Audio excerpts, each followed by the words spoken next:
For more detail on visiting the Center for Birds of Prey and what to expect there, please see the first video. Okay, so I know we've been joined by our expert. Let's all simmer down just a hair. Get our volume level quiet again, because this is a nocturnal bird of prey, and some of the things that we might like to talk about will relate to how stealthy she can be when she flies. This is an owl. Hopefully it was obvious right away when you saw it that it was an owl. It's got some features that make it pretty recognizable. I did mention that the birds were going to be close. I did mention it. This is one of the ones that's going to be very close, so this is where it's really important to do our best to sit still and in our seats, because she might fly literally right over you, and if you jump up, it would not be good. We would have a collision. This is one of the group of owls that we call the wood owls, and as that name suggests, this is a dense forest-dwelling species, a bird found primarily in the woods. This species is native to northern Asia. It's called a Ural owl, U-R-A-L, like the mountains that cut Russia into two pieces. Here in eastern North America, we have the barred owl, B-A-R-R-E-D. The barred owl is our native wood owl, very similar in appearance and size and all kinds of features to the Ural owl. The Ural owl perhaps a little lighter in coloration due to the fact that this bird is hunting over snow cover throughout much of its life.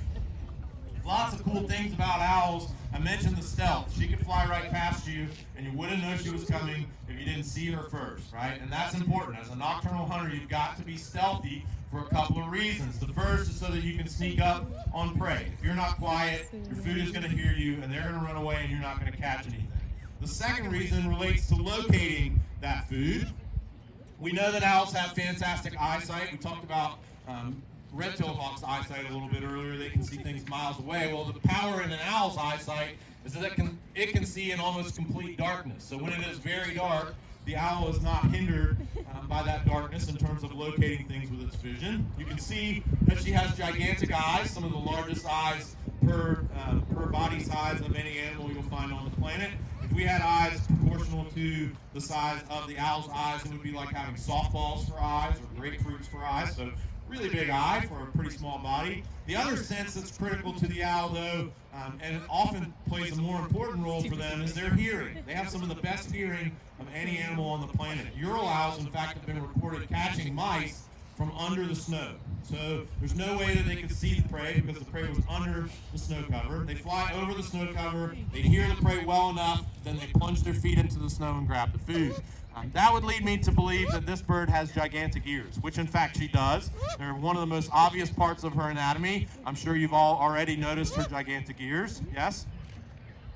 No, I always get that. People don't know where to look to find the owl's ears, and that's the big problem. We're thinking about something on the side of our head or maybe something on the top of the head like a rabbit. Well, the owl has its ear located on its face. It's what we call a facial disc. So around each eye, there's a plate of skin that's covered in feathers. When you look at the owl, you can see those big plates, those dinner plate looking dishes around her eyes. Those are her ears. They focus sound so effectively that she can pinpoint sounds and again, grab prey she's never even seen before. You might be asking, how does an owl native to northern Asia arrive in South Carolina? This is a bird that hatched as a part of our conservation breeding program here at the Center for Birds of Prey. We understand that wood owls and other species of birds of prey like vultures are disappearing around the planet, primarily due to habitat loss and other issues. And one of the ways we can respond to those declines in population is by reintroducing birds to the wild. Now, this bird will not be reintroduced to the wild. She was raised in a way consistent with being trained for demonstration, but she could reproduce and her offspring could be released into the wild to help restore Ural owl populations if the need arises. So that is why she's here with us. She serves as an education ambassador. She was raised by hand by our staff. She's what we call a human imprint. All that noise she's making is essentially the young owl telling the parent owl that it wants something to eat. It's like baby human cries for food. This is a 19-year-old owl, by the way, which is not a young owl. Right? She should not be begging her parents for food. But interestingly, every time she begs her mom, that's Audrey over here, for food, she gets rewarded. And so the begging never goes away. All right, we're going to get the owl back on Audrey's fist. And she'll bring her up for close-ups, and we'll take a few questions. Anybody have questions about the owl? Go ahead. What's your question? How long can the owl stay up in the sky? That's a really great question. Owls are not known for long distance flights. Most owls are just making short little flights like you saw there. They're not staying up in the air like those hawks that we saw. So not a very long time would be my answer. I don't have a specific number for you, but not very long. Yes?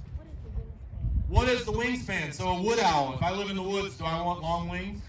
No, I need short, rounded wings. So you'll see about a 2.5 or 3 foot wingspan in the Ural owl. Barred owl's about the same, right? Very different than that vulture that had close to a 6 foot wingspan. Right? Vultures are not found in dense forested areas. They're found out in the open and up above the tree canopy. Let's see. Go ahead, you and Spider-Man hat. What do they eat? So owls are, in many cases, primarily predators of small mammals, things like mice and voles. They will eat insects. Our native barred owls will eat fish. Here we have a turkey vulture. I do see this one. It's coming toward us, wings in a V. It's rocking back and forth, right? Turkey vulture. I saw it. So mostly small mammals for an owl like this one. Back there in the back. Go ahead. How long can owls stay alive? We have an owl in our educational collection that's over 50 years old. So they can live a very long time. Yeah. Do they have night vision? So owls can see very well under low light conditions. So I would say yes, they do have night vision. They don't have some kind of ultraviolet vision or infrared vision. They just see well in the dark. They have really big eyes that open to really large openings that can let even the smallest amounts of light come in and make an image. Yeah, go ahead. How far can owls see? They're not seeing as far as a red-tailed hawk might, but they can probably see as far as you can and see detail as good as you can see. Yes. Where do they nest? That's a great question. Most owls are not nest builders. They do not make a thing out of sticks up in a tree like we would consider a nest in most cases. So where do they lay their eggs? Most of them in holes in trees, cavity nesters we call them. So a broken off tree or a hole in a tree. Some owls will borrow other animals' nests and nest in them. Our native great horned owl is a squatter like that. They find an old squirrel nest or an old red-tailed hawk nest and they put their eggs there, but they're not building their own structure. Great question. Yes? So will the birds respond to other trainers or do they just work for one person? So it's a great question, one that we grapple with every day. It is a relationship built on time and trust, right? So the way I put it is as long as you put in the time, most birds will work for you at the end of the day, right? If you give them the time to build the trust in you that you're going to do what you say you're going to do and you're not going to grab them and eat them. Right? It's tough trust to earn, and it can take a long time in some cases, but most birds are pretty flexible in terms of trainers. As long as you ask the same way Audrey asks, and as long as you reward the same way Audrey rewards, as long as you're putting in a little bit of time to build that trust, birds should respond to you. They respond best to their primary trainer. Audrey is the primary trainer of that owl. She's the one that if Audrey's here and someone's flying that owl, it's going to be her. So you can imagine it can be hard to build the trust for other trainers. It can take a lot of time. But that owl will work for other trainers as well. Okay, one more question, then we're going to get to the next bird. How big can owls get? So the largest of the world's owls is one called a Blakiston's fishing owl. There's a book about them called Owls of the Eastern Ice. It's a really cool book. Probably a little above your grade level as a first grader, but I don't know, so I'll put it out there, right? Owls of the Eastern Ice. It's the largest owl. They can weigh as much as 10 pounds, and they have a wingspan of about 5.5 feet. They're gigantic. They're a lot like our great horned owl that we have here in South Carolina. The largest owl that you'll see here at the center is the Eurasian eagle owl. We've got a few of those on display. They used to be considered the largest of the world's owls, but then they got dethroned by the larger Blakiston's fishing owl.